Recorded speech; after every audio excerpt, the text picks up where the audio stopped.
All right, good morning, everyone. I'm Jan Erickson from Stepping Aside, and welcome to Somewhat Daily Tarot and Rune for the 26th day of November, 2019. Well, welcome. If you haven't been here before, I appreciate you stopping by. If you've come back, thank you so much. Click subscribe. I'd love you to do that, and go check out the blog, Stepping Aside, over at imsteppingaside.com. The correspondences aren't up yet for today and astrological information, but they will be shortly. I usually do that now when I'm reviewing the video here before I go and post it. I watch it again just to make sure I didn't, do something ridiculous that I can't fix in the comments. So anyhow, we'll start with a little astrological information though for today. Well, I'll first start. We have an 8 energy. 6 and 2 is 8 for the 26th. So we're talking, but we're talking about a higher level of leadership, one that is more aware of the collective consciousness. So, not really leadership, for power's sake, but leadership because you can stand back and you can understand the greater picture of things. Practical matters, all of that. Again, collective consciousness. We have changed a little bit in our retrograde planets. Neptune is stationing currently, so that's going to leave retrograde here today, I guess. Is it today or tomorrow? Something like that.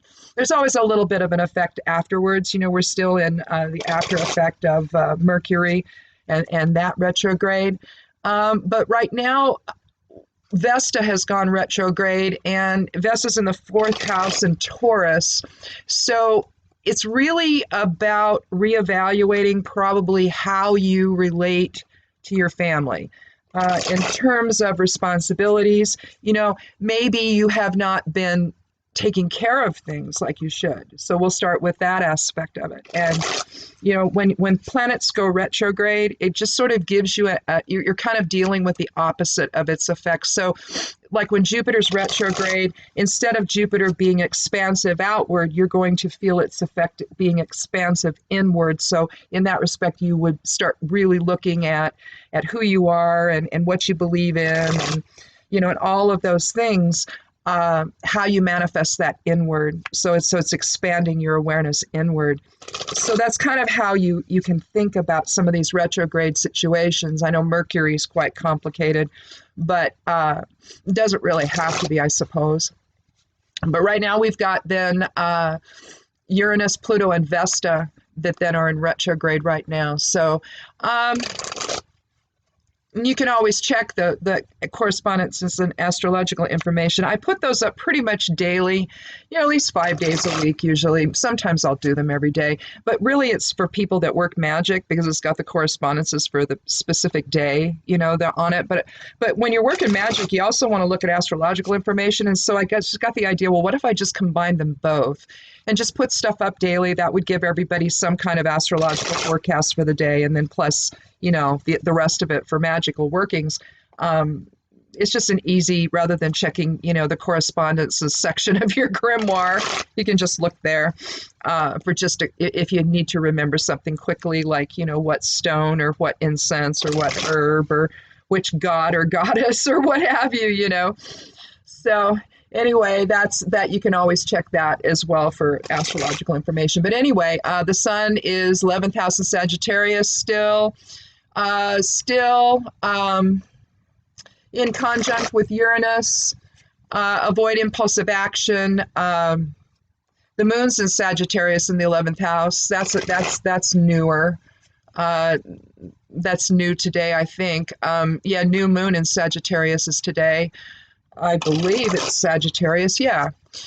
So I'm not sure what time that happened. I have that again in the correspondences, but I don't have it memorized.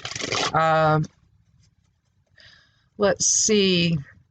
So adventure is going to be important, as is independence. So are friends, but here's the thing. They also might be a little bit unreliable. So, although a conjunct with the sun, between the moon and the sun, shows that, friends are actually pretty well supporting you today. So it may, but just be aware that you could, if you place too much of your trust there, then there might be some unreliability with some of your friends, but maybe, at least inside themselves, they love and support you, even if they can't show it outward. So it just kind of depends on what's going on for them today. Again, a semi-square with Pluto was yesterday as well.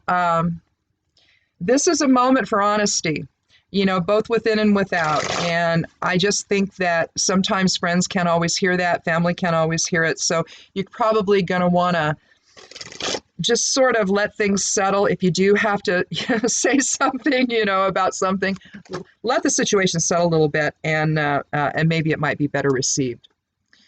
Again, same thing with Mercury in the 10th house of Scorpio. We've still got that going on. So, but that again is on the work front.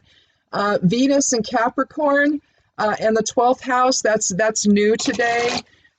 So 12th house slows things down. It's contemplative. And with Capricorn, you're also talking about energies that are maybe a little more, I don't know. I always view Capricorn as the secure one in the group, the one that's the most stable, the one that's the most responsible and reliable.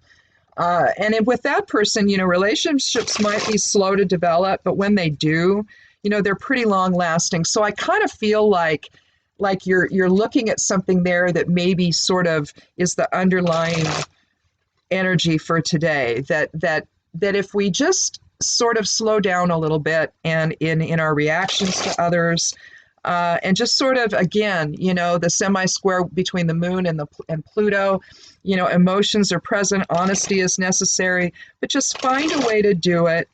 The Sagittarian influence can sometimes be quite tactless, and so you just want to be careful, again, how you come across to people. So let's go ahead and get started and see what our first cards are for today. Again, I'm going to take 3 cards. I'm going to do the 13th card each time for randomness. We're going to talk about it, and if we need a 4th card, we'll add one. And then after that, we'll go ahead and take a rune from the Elder Futhark and see what it has to say for today and how well it aligns or doesn't with the cards. And then we'll end with a geomancy rune to sort of tie everything together, or to maybe find an outlier that might be just something you need to keep just keep in the back of your mind. So kind of like the sun in conjunct with Uranus, avoid impulsive action. Just let it all settle before taking that step forward into the unknown. Let's go ahead and get started with our first card.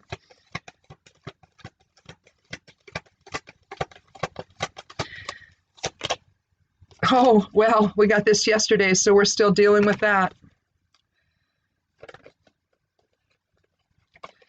The 3 of Swords, our quintessential drama triangle. We had that going yesterday, so, maybe there's still a little residual effect today. Maybe someone's not watching their impulse control.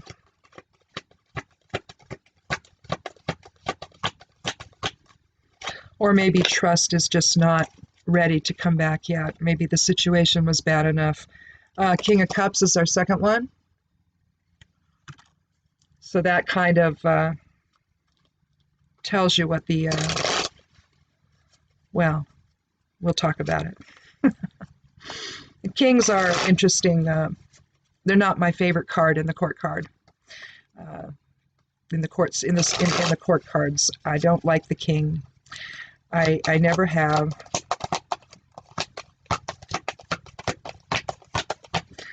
I do better with the Queens. I think that they're, and then here we have the Hierophant. We're going to put the Hierophant in the center, and we're going to make it the significator for the reading. Here's the thing about the Kings. They're very, the only one that might be the most reliable would be the King of Pentacles, in my estimation. He's just a little more grounded, a little more focused on things, but sometimes he can be too focused on his own stuff and not really see can't see the forest for the trees. But when we talk about the King of Cups, we're talking about someone who is likely at the heart of the betrayal. We're talking about a person in authority who is essentially breaking everyone's heart. He's betraying everyone. The King of Cups can be quite passive-aggressive. You can see that he's not looking you in the eye. He's really just focused on his own stuff, his own future.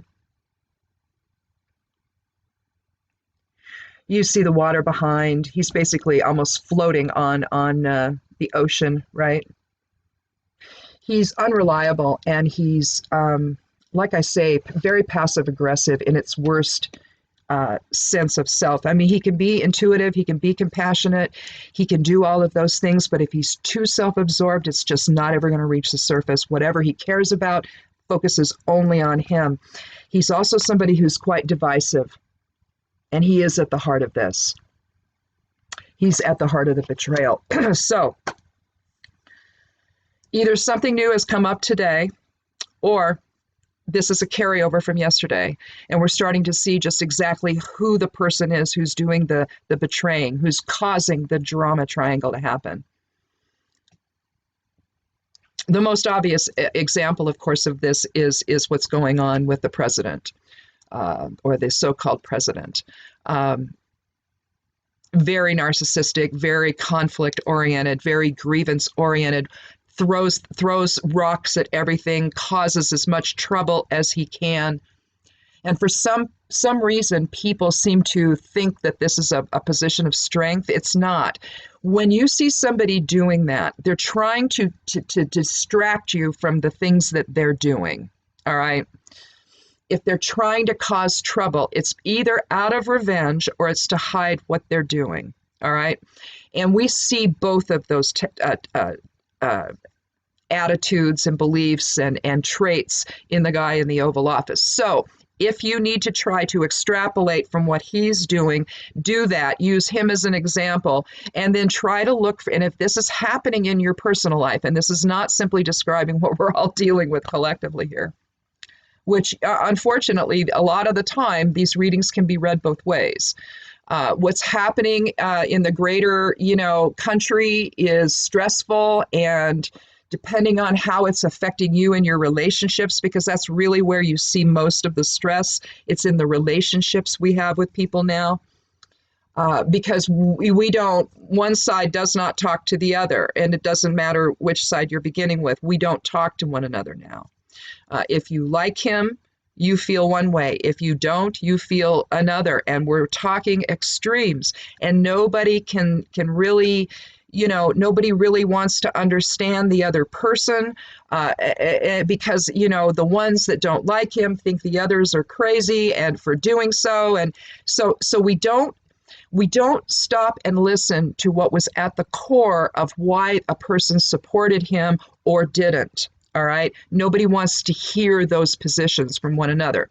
So we can't, if it's affecting us that way, it's affecting us in our personal lives. All right. It may be affecting our work situation. It could be, we've got Thanksgiving coming up day after tomorrow. Maybe people are stressing over, something that might happen at Thanksgiving. Maybe you're thinking, well, maybe, if I'm a supporter and none of the rest of my family is, well, I'm not going to go to Thanksgiving. Well, maybe that's best. I don't know. At this point, I honestly don't know. But what I know is that whatever we're experiencing now, we're feeling betrayed. We're either not feeling heard. We're feeling like people are just, talking about us behind our back. They think there's something wrong with us. Or whatever. The Hierophant is in the center, and the Hierophant, as the fifth card in the Major Arcana, we're talking about change and fulfillment. It also represents the pentagram and safety, the safety of alignment in higher self. Because I don't know how, if you're going to be around people that are going to sit and argue and be in a bad mood and be at each other's throats and taunt one another and demean one another, because that's the other thing that's going on. There's no civil discussion now. If you have an issue here, and you're around people, on Thanksgiving that, for example, like I use the example of some are supporters and some aren't. Depending on where you fall, if you're the one that doesn't, you might not have a very good experience, because maybe they're going to be really nasty to you about it. It seems like the people that support him, they say the nastiest things to people. You listen to all you had to do was listen to the hearings and listen to the Republicans on the hearings, and as demeaning and nasty and vicious as they were to the people that were testifying. Why do that? Because really, those people are patriots. You look like idiots, right? So that's what I'm talking about. It's that kind of dynamic. It's that kind of tension, that will always result when you have this type of energy coming out. You're going to have passive aggressive response. Passive aggressive response is something that it will feel betraying to you. You will feel betrayed by it. I can tell you that from personal experience, that in a passive aggressive situation, you're either going to have somebody that's on the aggressive side or the passive side. If they're on the passive side, I swear to God, those people are way more powerful than the ones who are aggressive, because the aggressive people, you know what they're doing. It's all out in the open. It's going to feel weird. It's going to feel uncomfortable. You're not really going to know why you're being attacked. You're like, well, what's that about? But the passive ones, they're the ones that will do it quietly. And they'll control the room. So just be aware, passive aggression comes in two forms, right? And then everything in between. But the point is that they're manipulating all the time. All right. They're manipulating so that they stay safe. That's why passive aggressive people behave the way they do. They feel threatened. And so they swing from one end to the other in terms of trying to control the situation. They don't feel comfortable. They don't feel secure. Instead of being able to come to the center with people, they have to manipulate their way in the interaction. They can't simply come to the center and have an honest conversation with people. So that's why I say this is likely at the heart of the betrayal. So either, again, this is something new that has developed since yesterday, or this is giving us a little more clarity. And now, with an eye to what's going to be happening 2 days from now, if you're going to go see family or what have you, or friends, or however you're going to spend the day, I'm lucky. I get to spend it with my husband. And we're on the same page about stuff. So I don't have to worry about this.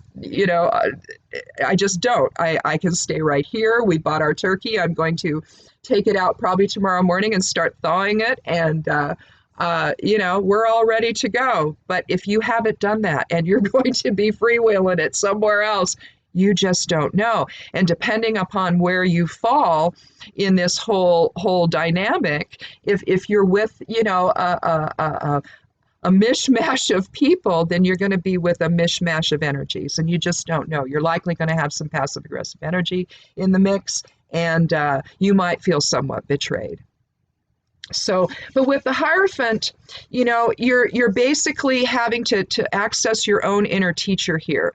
You're basically having to adopt the middle way. You see what we have here. We have a five represented here. We have the Hierophant you see the 3 levels on his scepter. You see the 2 fingers being held up here. So there you have the 5.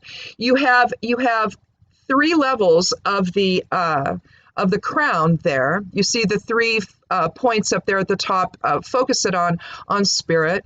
But you also have the 2 pillars bringing up the other 2. And there you have the middle way. Pillars are a current or a recurrent theme in tarot. It isn't just pillars. It could be 2 trees, anything where you see 2 sides and an entranceway in between, a path between. It doesn't really matter what it is. It's signaling the same sort of thing. You're to take the middle road. You're to find some balance there. And it's going to be difficult to find balance in a situation like this.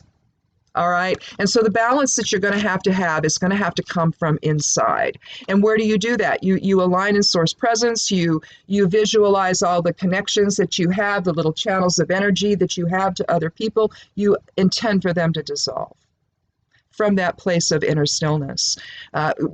You don't have to go into full meditation to do this. You can simply begin breathing. get into a conscious breathing pattern when you're trying to achieve the Hierophant within here. So get yourself into a conscious breathing pattern. Breathe into a count of 4, hold to a count of 4, breathe out to a count of 4, hold that to a count of 4. If it's too choppy, use 8s. All I do is I breathe into a count of 4 and I hold it 5, 6, 7, 8. Exhale to a count of 4, 5, 6, 7, 8, and hold it. And so for me, the 4s is just too choppy. But some people like that. They need that definition. So do that. Get yourself into a conscious breathing pattern. Focus your energy inward to a still point. Visualize what that looks like. Make it look anything you like.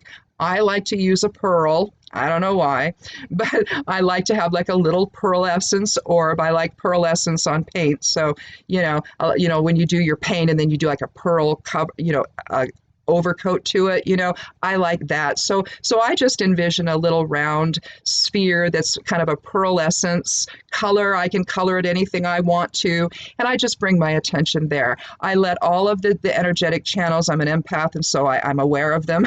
And but we all have them. We're all empathic. That's our default state. That's our default energetic awareness is empathic when we're in non-physical. So when you get that feeling of, that's not necessarily intuition, that's the emotion of it first. But the whole point is that allow those energetic channels to dissolve and just bring your focus and keep it there. And shield if you must, allow the pearlescence to expand if you want to, and let it coat you and view that as your energetic shield. Adopt a stance or a perspective that removes you from the conflict, that brings you away from the conflict and into a higher self perspective. And from that higher self perspective, you'll find that you cannot be part of that conflict. You just can't. You have to just sort of let it all go. Where's the hole? There it is. You have to just all let it go and let other people do it and just not engage. Because the second that you do, those channels that you've just dissolved, they're gonna get created again. Anytime you focus your attention on something, a channel's created. Just know that, and you can just by intention dissolve it, and just it doesn't mean that you're leaving someone, or it just means that you're just taking your attention away from them and removing the connection there, so that you can have a little bit of peace. That's all. It's not that you're walking away from a relationship when you do that. That's not what that is at all. It's simply calling back your energy to your still point and allowing yourself to simply resonate in your own higher self-presence. That's all that is. And I think that what the Hierophant is suggesting is that we may need to do that. And that may be what we have to do going forward for a while, particularly as more and more things are happening. We're finding, even though the hearings in the House have pretty much stopped, that doesn't mean that they won't happen again if something comes up, and lots of things appear to be coming up. So all of that is going to be causing people to be nervous, is what I'm trying to say here. And so what my recommendation here, let's go ahead and do a rune and see if we can get just a little bit more information here. But my recommendation is especially with the holidays coming up here, with Thanksgiving coming up, if you're going somewhere, if you're not staying home with people you can count on to, think the way you do, then it might be dicey. And if it is, again, just, bring your attention to a still point, let the energetic connections dissolve, and just find some momentary peace. Doesn't mean you need to leave the dinner table. So we have Vunyo, the 8th rune of the Elder Futhark, aligning well with today's energy of higher self energies and love and fellowship and harmony, greater harmony with others. So that's really the focus here. We want to remain in harmony, and if that can't happen, become the Hierophant and allow yourself to just sort of find that still place of truth, so that you can have some momentary peace. Well, let's see. Oh, we've got Fortuna Major. How about that? In the weekly Rune and Moon, Fortuna Minor is the significator for the week. it's the only geomancy influence on the weekly reading, and so I thought that I would just use one as a significator for the week. And so Fortuna Minor is about, and I'm going to go ahead and draw out Vunio as well here, so we can explore that, the energies behind Vunio. I've kind of been waiting to do them together though. But here's Fortuna Major, and it means greater fortune. Now, Fortuna Minor was the significator, as I said, and what it looks like is like this. So if you go over to the blog and look at the weekly Rune and Moon, you'll see Fortuna Minor as the significator. And what Fortuna Minor means is just steady progress, or small amounts of gain, or small amounts of profit, or lesser fortune is how they put it. So then Fortuna Major would be greater fortune. And I will tell you that the greater fortune is found in, we need to do Vunio as well. The greater fortune, I think, is in our alignment, is in the Hierophant, is in the energy of that, is in our ability to align within and access a greater awareness, a greater perspective here, to get beyond the conflict and be able to see it for what it actually is. Otherwise you get caught up in it, don't you? And if we're looking at,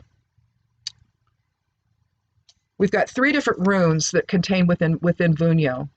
We've got Laguz right here, which is flow. We've got Kenaz in reverse, so the light is turning inward, all right? Fellowship begins within. Fellowship is not dependent upon what's going on with everyone else. And that's how you make it through Thanksgiving. And remember, they're your family and their friends, and you love each other, okay? That's that greater awareness. That's that alignment within. That's getting out away from everything else and being able to see it for what it is, right? Not engaging in the conflict, but seeing only brotherhood and fellowship, seeing the other side of self instead of the other. And turning the light of Kenaz inward allows us to do that. Down below, we have Isa, the 11th rune of the Elder Futhark, a Norn rune of the present moment. Again, aligning in the present moment, not bringing in the past or the future or anything else to that moment, but just enjoying the Vunio at that moment, you see, the fellowship of that moment. And if everybody did that, if everybody just said, oh my gosh, it's so wonderful to see everyone, and just stayed there, find out what everyone's been doing, but don't talk politics. Don't talk about, put a sign up. None of that today. Let's just focus on loving one another. You might have some greater fortune then. So in any event, just remember that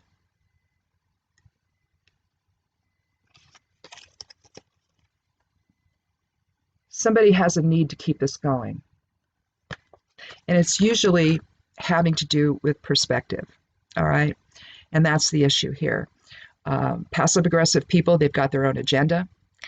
It's typically trying to get something to happen the way they want it to happen. They're not comfortable unless it is. These are not necessarily bad people.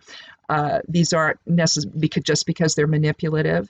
Generally speaking, passive-aggressive behavior and passive-aggressive attitudes and choices, they come out of pain, typically because as a child, we were prevented from even existing normally, right, in the family. Maybe our needs weren't met, or our voice was never heard. And so we had to find a way to, and maybe there was a lot of conflict in the house. And so we figure out a way to make it through. Unfortunately, that enters into adulthood. And we keep doing it. We see a situation that is conflict, and definitely we're going to get that way. Maybe you're somebody that just needs to find some peace, and this is the only way you can do it. Unfortunately, there's just a downside to it. And so if, as the Hierophant, you can step back and see that for what it is, I had someone significant in my life that did this on the passive side, and she could control the room. But I knew about her life before as a child. I knew all that had happened up until that point as she was an adult. an older woman. I knew her life.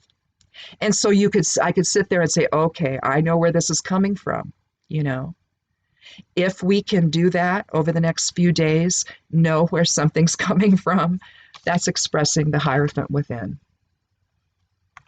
And there you'll find your greater fortune. So there we did it. So anyhow, we'll see you tomorrow. Unless for some reason everything goes a little crazy. If you don't, it's just because trying to get all the food done and everything else just got to be the better of us. And snow is coming. I don't have any yet. But it's supposed to come, and it may be tomorrow where we get the most of it. And so if that's the case, we might be, we have an 800-foot driveway, and so we have a snow blower, and so we might be doing that, trying to get things all cleaned out. Generally speaking, we get plowed in, only this time we probably won't get plowed at all, and so we'll have to be up there doing that too. So if I'm not here tomorrow, which I likely will be, then that's what's going on. So if not, have a wonderful, wonderful Thanksgiving. And if not, I'll see you Monday. But if not, I will see you tomorrow. So thank you so much again for coming by. Be good to yourself, be good to one another, and blessed be.